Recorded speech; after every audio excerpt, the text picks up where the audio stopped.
Halo semua, perkenalkan saya Husni Zena dengan NIM 135210777. Di sini saya akan menjelaskan terkait penerapan algoritma Boyer-Moore dan branch and bound pada optimasi peletakan tetromino permainan Tetris sederhana. Nah, di sini kita akan membahas 3 hal terkait permainan Tetris, algoritma branch and bound, dan Boyer-Moore. Pertama terkait permainan Tetris. Apa sih permainan Tetris itu? Permainan Tetris adalah permainan teka-teki di mana terdapat blok-blok geometris atau tetromino yang jatuh dari atas bidang permainan untuk kemudian kita diharuskan untuk menyusun blok-blok tersebut secara rapi membentuk baris penuh tanpa adanya celah. Dengan gameplaynya yang sederhana ini, permainan Tetris sangat populer di berbagai kalangan usia dan sudah banyak tersedia di berbagai platform permainan. Nah, mungkin beberapa permainan Tetris memiliki aturan tambahan seperti adanya bonus combo, kemudian adanya kemampuan untuk hold tetromino. Namun, pada implementasi kali ini kita akan menggunakan Tetris sederhana dengan batasan sebagai berikut. Yang pertama, permainan itu akan dimainkan pada bidang permainan persegi panjang dengan ukuran 15 kali 20. Kemudian permainan Tetris ini menggunakan berbagai bentuk blok yang sering disebut dengan tetromino dan di sini terdapat 7 bentuk blok atau 7 bentuk tetromino. Nah, setiap tetromino ini akan jatuh dari bagian atas bidang permainan ke bawah secara perlahan-lahan. Nah, selama pergerakan itu, pemain dapat menggerakkan blok ke kiri atau ke kanan, serta dapat melakukan rotasi 90, 180, atau 270 derajat searah jarum jam. Nah, tujuan dari permainan ini adalah untuk mengisi baris secara horizontal dengan blok-blok secara penuh tanpa adanya celah. Dan permainan ini akan berakhir ketika terdapat blok yang keluar dari bidang permainan. Dan poin akhir akan dihitung berdasarkan banyaknya baris yang dapat terisi penuh tanpa adanya celah. Nah, kemudian bagaimana implementasinya pada branch and bound? Sebelumnya kita harus mengenal terlebih dahulu apa itu branch and bound. Algoritma branch and bound itu adalah algoritma pemecahan permasalahan optimasi dengan memecah problem jadi subproblem yang lebih kecil dan membatasi penelusuran hanya pada submasalah yang berpotensi menghasilkan solusi optimal. Di sini kita akan melakukan pruning dengan bounding function untuk mengurangi ruang pencarian yang perlu ditelusuri.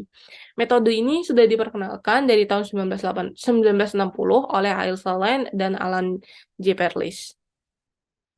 Nah, bagaimana alur tahapan algoritma branch and bound itu sendiri? Yang pertama dimulai dari inisialisasi. Kita harus mendefinisikan terlebih dahulu properti algoritma branch and bound. Propertinya itu ada simpul hidup atau expand node-nya seperti apa, kemudian fungsi estimasi nilai cost-nya, kemudian bounding function, dan simpul solusinya. Kemudian kita bisa melakukan pembangkitan pohon pencarian. Di sini kita membangun sebuah pohon pencarian yang mencakup semua kemungkinan solusi mulai dari simpul akar. Kemudian kita akan melakukan evaluasi terhadap bounding function pada setiap simpulnya. Nah, kita juga bisa melakukan pemotongan atau pruning. Di sini kita menggunakan aturan pruning untuk mengurangi jumlah simpul yang perlu dieksplorasi.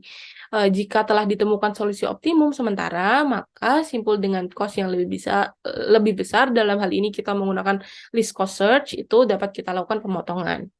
Kemudian dalam penelusuran dan pembaharuan, kita melakukan penelusuran pada simpul yang belum dilakukan pemotongan. Dan saat melakukan eksplorasi, kita perlu memperbarui nilai cost paling optimum jika ditemukan solusi yang lebih baik. Langkah-langkah ini akan dilakukan secara rekursif hingga tidak ada lagi simpul yang dapat di-expand.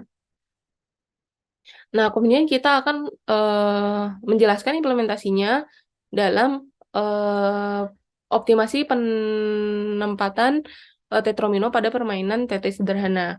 Yang pertama, kita misalkan memiliki kondisi awal blok seperti ini dan 4 buah tetromino dengan urutan seperti ini. Pertama kita mulai dengan inisialisasi. Kita definisikan terlebih dahulu. Di sini simpul hidup yang menjadi simpul E atau expand node, itu adalah simpul yang mempunyai nilai cost terkecil atau kita menggunakan optimasi least cost search. Nah, kemudian estimasi nilai cost itu kita definisikan sebagai ketinggian maksimum blok setelah penempatan ditambah setengah kali banyaknya celah yang dihasilkan. Kemudian bounding function kita definisikan bahwa bounding function akan bernilai true jika ketinggian maksimum blok itu kurang dari 15 atau blok itu belum keluar dari bidang permainan. Dan jika sudah ada solusi, maka estimasi nilai cost sekarang itu harus kurang dari nilai cost terkecil sementaranya. Nah, jika bounding functionnya ini bernilai true, maka nilai cost terkecil sementara ini akan kita update lagi. Kemudian simpul solusi ini didefinisikan sebagai simpul yang dihasilkan setelah melakukan penempatan semua tetromino yang tersedia. Nah, sekarang kita mulai dari kondisi blok awal. Di sini nilai cost-nya itu 21 dan nilai bounding function-nya true. Di sini kita akan melakukan pembangkitan simpul anak. Yang pertama, kita lakukan pembangkitan pada tetromino pertama. Tetromino pertama itu bentuknya seperti ini, di mana konfigurasi rotasinya tuh ada dua, seperti berbentuk vertikal dan berbentuk horizontal. Jadi kita memiliki dua simpul anak, di mana keduanya ini memiliki nilai cost yang sama. Jadi kita pilih salah satu untuk di-expand. Namun, simpul anak lain itu masih menjadi simpul hidup, belum kita matikan. Jadi di sini kita mau mengekspand simpul ini, jadi di sini kita cek bounding function-nya true, jadi bisa diekspand.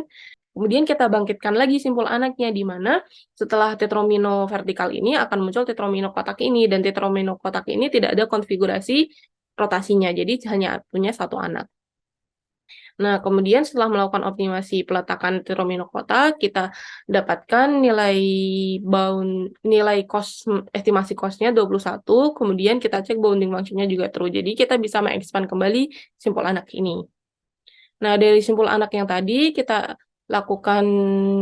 bangkitkan kembali simpul anaknya, di mana tetromino selanjutnya kembali bentuk vertikal ini, di mana terdapat dua kemungkinan konfigurasi keduanya. Nah, kemudian setelah melakukan optimasi peletakan, kita dapatkan nilai cost keduanya 21. Jadi kita pilih salah satu untuk di-expand.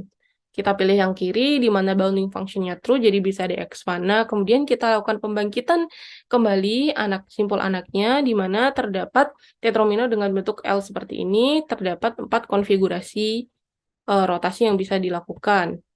Nah, untuk setiap konfigurasi kita lakukan optimasi penempatan, kemudian kita dapatkan nilai cost semuanya itu 21. Jadi kita ambil salah satunya, misal kita ambil paling kiri. Nah, di sini bounding function bernilai true dan tetromino itu semua sudah diletakkan. Jadi ini kita sudah sampai di simpul daun. Jadi karena bounding function akhirnya bernilai true, maka kita sudah temukan solusi. Nah, ketika kita menemukan solusi, kita akan melakukan pruning pada simpul yang memiliki nilai cost lebih dari atau sama dengan nilai cost yang saat ini. Jadi, ketiga simpul anak ini kita lakukan pruning karena memiliki nilai cost yang sama. Kemudian kita kembali lagi ke simpul hidup. Di sini kita masih punya simpul hidup di sini. Karena nilai cost-nya masih 21, jadi kita pruning. Kemudian kita kembali lagi di awal, kita masih ada satu simpul hidup lagi yang nilai cost-nya juga 21, jadi kita lakukan pemotongan. Di sini semua simpul itu sudah tidak bisa di-expand, jadi kita sudah menemukan solusi paling optimal. Nah, jika kita lihat kembali pada contoh sebelumnya, itu nilai cost-nya itu kenapa bisa semuanya 21? Karena pada setiap konfigurasi tetromino itu kita lakukan optimasi kembali peletakan tetromino itu. Nah, di sini kita menggunakan algoritma Boyer-Moore untuk melakukan optimasi. Apa sih algoritma Boyer-Moore itu? Algoritma Boyer-Moore itu adalah algoritma pencocokan string yang efisien. Algoritma ini dikembangkan pada tahun 1977 oleh Robert Boyer dan Strother Moore. Nah, algoritma ini digunakan untuk mencari kemunculan pola dengan memanfaatkan konsep pemindahan karakter serta heuristik dengan last occurrence character. Dalam implementasinya, algoritma Boyer-Moore ini didasarkan pada dua teknik, yaitu looking glass teknik dan karakter jam teknik. Nah, dengan pendekatan ini, Boyer-Moore dapat mengurangi jumlah perbandingan yang perlu dilakukan, sehingga dapat mempercepat proses pencocokan. Nah, bagaimana tahapan pada algoritma Boyer-Moore ini? Sebelum kita melakukan pencocokan, kita perlu melakukan pre-processing terlebih dahulu, yaitu dengan menentukan last occurrence table untuk memetakan posisi kemunculan terakhir setiap karakter teks pada pattern. Jika terdapat karakter pada teks yang tidak terdapat pada pattern, maka akan diberikan nilai -1. Kemudian kita tempatkan pattern pada awal teks, sehingga karakter pertama pattern itu sejajar dengan karakter pertama teks. Nah, di sini kita, seperti yang sudah saya sebutkan tadi, terdapat dua teknik. Yang pertama, looking glass teknik. Nah, kita mulai pencocokan itu dari karakter terakhir pada pattern, kemudian maju sampai ke karakter paling awal. Nah, setiap perbandingan ini kita bandingkan dengan karakter yang ada pada teks yang bersesuaian, yang sejajar. Nah, kemudian ada karakter jam teknik, di mana jika kita menemukan mismatch, itu kita akan memeriksa last occurrence table untuk menentukan banyaknya pergeseran. Terdapat 3 kasus dalam penentuan banyak pergeseran. Misal di sini kita menemukan mismatch pada posisi J di pattern dan I di teks pada karakter X. Nah, jika pada pattern ini itu terdapat karakter X di suatu tempat, maka kita coba geser pattern P itu ke kanan sejajar dengan last occurrence X di P dengan TI. Jadi di sini kita manfaatkan last occurrence table yang kita sudah definisikan di pre-processing. Nah, kemudian kasus yang kedua, jika pada pattern P itu ada X itu di suatu tempat, tapi posisi X itu berada di kanan dari PJ, maka kita akan lakukan pergeseran P sebanyak 1 karakter ke kanan. Nah, kasus yang terakhir, jika kasus pertama dan kedua itu tidak berlaku, maka kita akan melakukan pergeseran P sehingga menyejajarkan karakter awal P dengan TI plus 1. Nah, hal ini akan dilakukan secara rekursif hingga ditemukan pola yang exact match atau pencocokan itu sampai di akhir teks. Nah, bagaimana implementasinya? Kita misal beri contoh, ini merupakan contoh blok pola pada bidang permainan, dan ini merupakan contoh blok pada tetromino yang kita dapatkan. Nah, misal pada blok permainan yang pertama, kita buat array dulu sebanyak 19 atau banyaknya kolom min 1, kemudian kita representasikan blok-blok ini, kita akan merepresentasikan blok-blok ini menjadi array of integer terlebih dahulu sebelum menjadi string. Dengan cara kita isi array ke I itu dengan selisih dari ketinggian blok pada kolom ke I dengan blok pada kolom selanjutnya. Misalkan di sini, blok pada kolom ke-0 dan ke-1 itu selisihnya plus 1, naik 1, jadi di sini plus 1. Kemudian ke-1, ke-2 itu datar, berarti selisihnya 0. Kedua, ketiga itu naik 1, berarti plus 1, dan seterusnya sampai ke akhir blok. Nah, kemudian untuk merepresentasikan ke string, kita gunakan hash table dengan rumus TI ditambah 77, kemudian kita representasikan ke karakter berdasarkan kode ASCII. Di sini misal plus 1, plus 77 di 78, kita representasikan jadi N besar, dan seterusnya sampai di akhir array-nya. Di sini kita sudah mendapatkan array of karakter yang dapat direpresentasikan sebagai string. Begitu juga pada tetromino, kita lakukan hal yang sama sehingga kita dapatkan string MM. Di sini kita dapatkan teks seperti ini dan pattern seperti ini. Seperti yang sudah dijelaskan sebelumnya, kita tentukan terlebih dahulu last occurrence table, dan kita dapatkan last occurrence table seperti ini. Oke, yang pertama kita sejajarkan terlebih dahulu karakter pertama pada pattern dengan karakter pertama pada teks. Kemudian kita lakukan looking glass teknik, kita lakukan pencocokan dari akhir, M dengan M sama. Kemudian kita maju lagi M dengan N. Di sini kita temukan perbedaan. Pada pattern itu tidak terdapat karakter N, jadi kita masuk ke kasus ketiga, di mana TI itu sekarang 0 I-nya, kemudian maka kita sejajarkan P0 dengan TI plus 1. Jadi kita sejajarkan dengan nilai 1. Jadi kita lakukan pergeseran 1 ke kanan seperti ini. Nah, kemudian kita lakukan kembali looking glass teknik dari belakang. Berarti M dengan N. Wah, ini beda lagi. Kemudian I-nya 2. Karena N itu tidak ada di pattern, jadi kita masuk ke kasus 3, di mana kita menyejajarkan P0 dengan TI plus 1. Jadi kita sejajarkan P0 dengan 3 ini. Nah, kemudian kita lakukan lagi dari belakang, M dengan L berbeda, L tidak ada di pattern, jadi kita masuk kasus 3, jadi kita sejajarkan P0 dengan T5.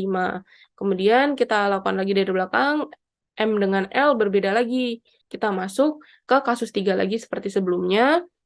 Nah, kemudian kita lakukan dari belakang lagi, M dengan M sama, M dengan M sama. Nah, karena sudah mencapai awal pattern, jadi kita sudah menemukan posisi pola yang exact match. Nah, tapi dalam implementasi kali ini, kita tidak berhenti pada penemuan satu pola yang exact match saja, karena kita masih bisa melakukan optimasi terkait ketinggiannya. Jadi kita tetap lanjutkan dengan melakukan pergeseran sekali, di mana kita menemukan kembali nih pola posisi yang kedua yang exact match dengan pattern. Nah, kemudian kita lanjutkan kembali seperti langkah-langkah sebelumnya. Dan di sini kita temukan kembali posisi yang ketiga yang exact match dengan pattern. Dan kita lakukan kembali hingga di akhir teks. Nah, di sini kita dapatkan 3 posisi yang exact match. Kemudian kita akan menentukan posisi mana yang paling optimal, itu kita tentukan dari nilai cost dan ketinggiannya. Kita ambil nilai cost minimal dan ketinggian minimal, di mana dari ketiga posisi ini memiliki nilai cost yang sama, tetapi posisi ketiga itu memiliki nilai ketinggian yang lebih rendah. Jadi kita ambil nilai paling optimal pada posisi TI dengan I sama dengan 15. Jadi kita bisa melakukan penempatan tetromino itu pada posisi kolom ke-15. Begitulah penerapan algoritma Boyer-Moore dan Branch and Bond pada optimasi peletakan tetromino pada permainan Tetris sederhana. Terima kasih.